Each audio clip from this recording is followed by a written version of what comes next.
이번 영상은 34번부터 37번 문항 누구의 박영준 소설가의 모범경작생이라는 작가의 모범경작생이라는 소설을 배워보도록 하겠습니다. 해설해보도록 할 텐데, 자, 당연히 몇 번 문제부터 보셔야 됩니다.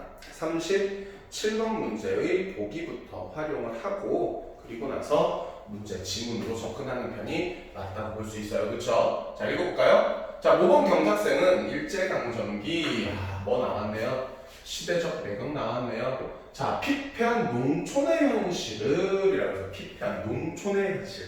자, 우리 이번 수능 특강에서 첫 번째로 배웠던 작품이 도시와 유령이었고요.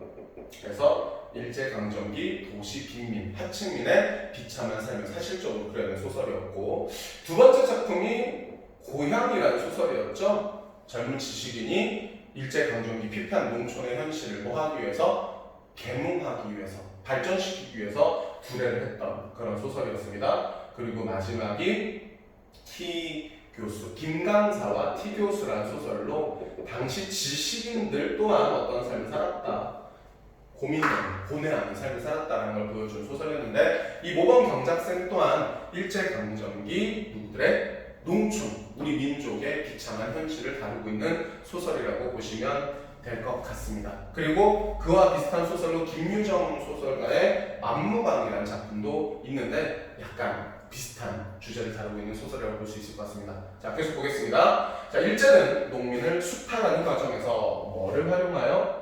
모범경작생 제도를 활용하여 라는 제목 나왔네요. 자, 농민들에게 일제에 협력하면 잘 살 수 있다. 자, 뭐를 심어주고자 했답니다. 허상입니다. 허상. 실제가 아닌 거죠. 자신들에 대한 농민들의 불만을 다른 쪽으로 향하게 하려는 교묘한 계획이 있었다랍니다. 자, 이에 대해 작가는 모범경작생이라는 이름 뒤에 숨겨진 모범적이지 못한 인물의 모습, 그러니까 모범경작생으로 등장하는 인물이 실제로는 모범적이지 못한 인물이다라는 걸 우리가 파악하고 들어가야 됩니다. 제도의 불합리성, 모범경작생 제도의 불합리성을 드러내고자 했습니다. 더 나아가 모범경작생의 농지가 좋은 상태를 유지하고 수확도 많은 이유가 일제에 협조한 대가 때문을 깨닫는 농민들의 의식 변화 과정을 통해서 당시 일제가 추진한 농촌 정책, 니네 내 말 안 들으면 큰일 난다 라고 협박하고자 했던 그 진의를 파악하는 내용입니다. 자, 이런 문제의 경우는 바로 밑에 선지를 보고 분석해보는 게 더 적절한 푸는 방식이죠. 그쵸? 1번 볼게요. 자, 그의 논만은 작년보다도 잘 되었으나 다른 놈들은 털 빠진 황소가죽같이 민숭민숭해졌다. 이건 본문 내용이잖아요. 자, 길서가, 그럼 여기서 그는 누구네요? 길서네요. 그쵸? 일제 뭐함으로써, 협조함으로써, 얘가 뭐인가 봅니다. 모범경작생인가 봅니다. 하지만 실제로 모범적이지 못한 인물인 거죠. 자, 좋게 유지하며 많은 수확을 챙기게 되었다. 작년보다 더 잘 됐으나 맞는 설명입니다. 자, 2번 볕대가 훨씬 큰데 이삭이 한 길만큼 늘어서 길서의 눈을 보며 부러워하는 누구들? 동네 사람들을 통해서 일제가 의도한 대로 모든 농민이 자신도 모범경작생이 되어 부유하게 살아야겠다는 희망을 갖게 되었다. 이거 좀 애매합니다. 세모 쳐주고. 3번 마을에 대한 애착심도 잊었고 제 고장이라는 것도 생각하지 싫었다. 다만 못살 놈의 땅만 같다고 생각하는 누구를 통해서? 성도 또 주요 인물인가 봅니다. 그렇죠? 통해서 일제강점기 피폐한 농촌의 모습을 짐작할 수 있습니다. 그렇죠? 4번 동네 사람들이 호세, 앞에서 호세가 뭔지 봐야 되겠는데 어디 부분에 나와 있죠? 지방세네요. 지방세. 올라갔어요. 길서의 장난이라고 생각하고 길서를 미워하는 모습을 통해 동네 사람들이 길서를 미워하네요. 근데 여기선 자기도 모범경작생이 되고 싶다라고 했으니까 약간 모순된 관계에 있습니다. 그렇죠? 자, 모범경작생 제도를 이용하여 농민들의 불만을 다른 놈, 누구에게?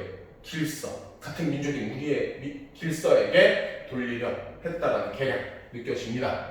자, 5번 모범경작생이라고 쓴 말뚝이 쪼개서 흐트러져 있는 것을 통해서 농민들이 모범경작생으로 알았던 인물의 모범적이지 못한 모습인지 보기의 내용과 완전히 일맥상통하는 것으로 봤을 때 지금 답으로 가장 유력한 것은 몇 번이겠구나? 2번이겠구나 라는 걸 짐작하고 우리 다른 문제를 보도록 하겠습니다.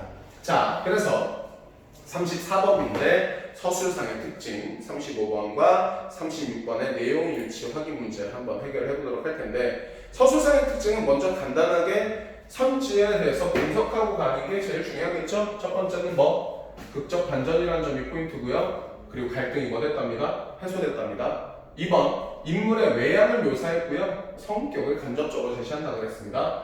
공간적 배경 비유적 해으로, 그래서 해학적, 이건 절대 틀리겠죠? 왜냐면 이 소설 자체가 일제강점기 피폐한 농촌의 모습을 사실적으로 그려내고 있다고 했는데 해학적이라고 한다는 건 말이 안 됩니다. 자, 4번, 시간의 흐름에 따라서 사건이 진행되고 인물 간의 갈등이 뭐 된다? 고조된다. 선생님은 답이 4번이라고 아예 진단을 하고 들어갔어요. 왜냐면 37번 문제를 보는 과정에서 마지막에 모범 경작생이라고 쓴 말뚝이 쪼개져 흐트러져 있었다라는 부분을 통해서 누구와 누구 간의 갈등이, 길서와 마을 사람들의 갈등이 더 나중에 심화됐다. 그러니까 해소되는 것으로 끝나기보다는 오히려 갈등이 고조되고 있는 내용이 맞다고 판단을 했고 실제로도 그랬습니다. 그렇죠? 그리고 마지막에 5번, 동시에 일어난 사건을 교차하여. 사실 이런 건 흔치 않아요. 그렇죠? 그래서 반드시 이런 부분이 중요한 포인트라고 한다면 보기라든지 아니면 내용 전개상에서 아주 특출나게 나타납니다. 그렇기 때문에 약간은 배제하고 가는 것도 나쁘지 않은 방법이라고 볼 수 있을 것 같고요. 자, 그래서 답은 어쨌건 4번이 되겠네요. 그죠? 그리고 35번 문제를 보시면, 자, 기역 미음에 대한 이해로 적절하지 않은 것인데, 자, 같이 본문을 보면서 해결을 해보도록 하겠습니다. 자, 기역. 자, 이 출친 부분 있으면 어떻게 해야 되죠? 앞뒤 부분을 같이 보면서 봅니다. 자, 기역. 그러면 동네 사람들과 똑같이 1년 양식도 부족할 것이 아닌가. 누구의 내면 심리예요? 길서의 내면 심리죠. 지금 B에 보니까 자네 동네 사람들이 얌전하게 근심 없이 사는 모양이던데 면장이 다시 말을 권할 때 길서는 곧 대답했다. 그럼요. 조금 근심이 조금도 없다고 할 수 없지만 무던하게도 됩니다. 라는 거 보니까 길서가 누군가 면장의 말에 동의하는 모습을 통해서 약간은 굴복한 것 같은 느낌을 줍니다. 그러면 이거와 토대로 A도 한번 보겠습니다. 어떤 말을 면장이 했는지. 자, 그런데 이번 호세는 자네 동네에서도 조금 많이 부담해야겠네. 호세가 뭐였죠? 지방세였죠? 농민들에 대한 수탈이 이루어지는 겁니다. 자, 교통학교 6학급으로 중축해야겠으니까 하고 길지도 않은 수염을 쓰며 호세 이야기를 했다. 그야 제가니까? 아니야. 자네 동네에서만 자네만 승낙하면 되는 게니까 그렇다고 자네에게 해결될 것도 없고 라고 이야기했습니다. 그러니까 누구와 누구의 대화에서 길서와 면장의 대화에서 길서가 면장이 길서를 뭐 하고 있는 거죠? 회유하고 있다. 이렇게 볼 수 있고, 길서 입장에선 저 면장 말을 따르지 않으면 자기도 양식이 부족해질 것 같다고 염려하는 내용이라고 볼 수 있습니다. 그죠? 자, 그리고 니은도 보겠습니다. 벼는 누릇누릇해서 이삭들이 뭉친 것이 황금덩이 같았다. 그러나 얼굴에 주름살을 편 사람이라고 하나도 없었다랍니다. 왜 그럴까요? 그 밑에 바로 나옵니다. 벌레가 먹어 예년에 비해서 절반도 곡식을 거둘 수가 없었기 때문이었다. 그랬어요. 농사는 풍년이 들었지만 자신에게 돌아갈 것이 없음을 알고 있는 농민들의 근심을 드러내고 있다.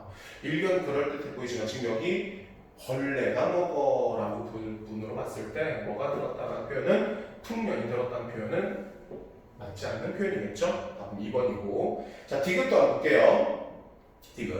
정해놓은 그러나 또 보겠습니다. 길서는 자기와의 관계가 없을 뿐 아니라 정해놓은 도지를 곡식이 안 되었다고 감해달라고 하는 것은 흔히 일어나는 소작쟁이 같은 당치 않은 일이라고 생각해서 뭐 했어요?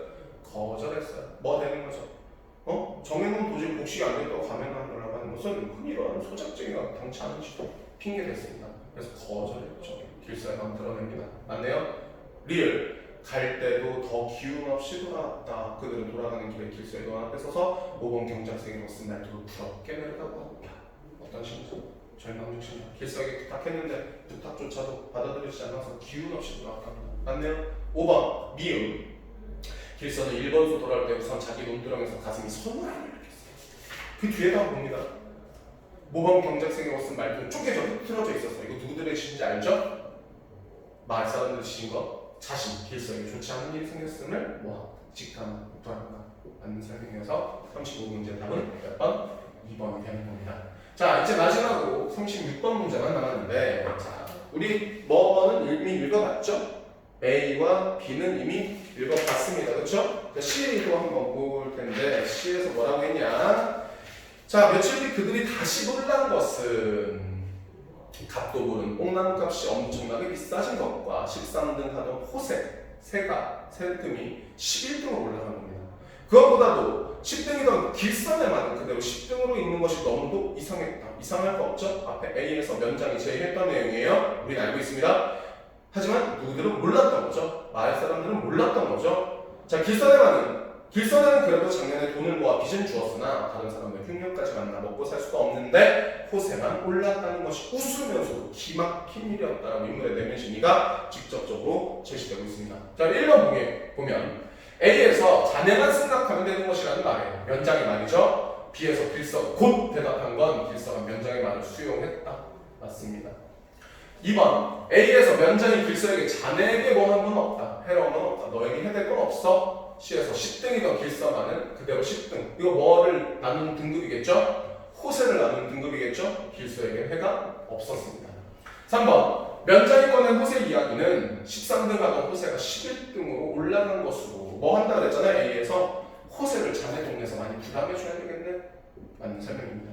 4번 B에서 길서가 면장에게 동네 사람들이 근심이 없지 않다고 한 것은 C에서 일어난 뽕나무 값의 인상을 동네 사람들이 알고 있음을 염두에 두고 동네 사람들이 알고 있었음을 두고 한 말이다라고 했는데, 자, 일단 면장에게 동네 사람들이 근심이 없지 않다라고 한 것은 어떤 의도인지 분명히 알 수 없지만 여기서 뒷부분에 동네 사람들이 알고 있었다? 뭐라고 얘기했어요? 놀랐다고 했고 우습고 기가 막히다라고 했으니까 이미 알고 있었다라는 표현은 절대 맞을 수 없는 표현이겠죠? 그리고 5번 B에서 동네 사람들이 근심 없이 사는 모양이라는 면장의 말에 길서가 동의한 결과로 우습고도 기막힌 일, 괴로운 일이 벌어지게 됐다라는 점에서 정답은 4번이라고 볼 수 있습니다. 자, 이 모범경작생이라는 소설의 경우는 일제강점기, 일제수탈, 그리고 같은 민족들끼리도 서로 갈라놓는 일제계략에 대해서 비판하고 있는 소설이라는 점 잘 기억하시고 끝내도록 하겠습니다. 이상입니다.